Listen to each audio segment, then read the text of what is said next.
ગુજરાત એટીએસે એક આરોપીની ધરપકડ કરી છે। અફઘાન નાગરિક મોહમ્મદ યાસીનની ધરપકડ કરવામાં આવી। દિલ્હી એરપોર્ટ ખાતેથી ધરપકડ કરવામાં આવી છે।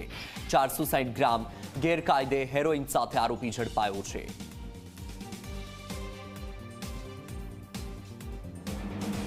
मार्च 2024 में एटीएस में एक एफआईआर रजिस्टर थी थी जेनी अंदर एक जामनगर जोड़ियानो ईशाराव करीने आरोपी है जे हाल अफ्रीका खाते रहे छे।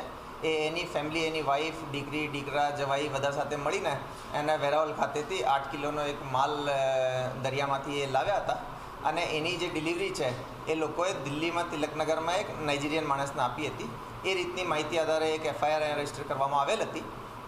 आ दरमियान 22 रोजिया डीसीपी क्राइम ब्रांच सूरत ने एक माहिती मिली कि एमां जे वॉन्टेड आरोपी है जेनो नाम मोहम्मद यासीन है ए दिल्ली खाते रहे छे अने हाल दिल्ली में नोएडा खाते थोड़ा टाइम पहला शिफ्ट थयो छे अने एमां आ जे मुद्दामाल हतो आनो मेन रिसीवर हतो अने एमांथी ए छूटक मुद्दामालनी वेचणी पण करे छे अने ए पासे मुद्दामाल मळवानी शक्यता पण छे।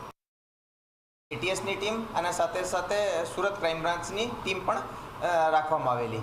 ए टीम्स दिल्ली पुलिसनी मददथी ए जे शकमंद माणस है एनी जे जग्या पर ए वेचणी करतो हतो त्यांथी एनी धरपकड़ करी अने एनी झड़ती दरमियान लगभग 460 ग्राम हेरोइन पण एनाथी आपणे रिकवरी करवामां आवेली छे।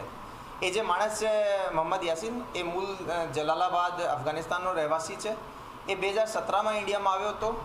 मेडिकल विजाना आधारे आव्यो हतो।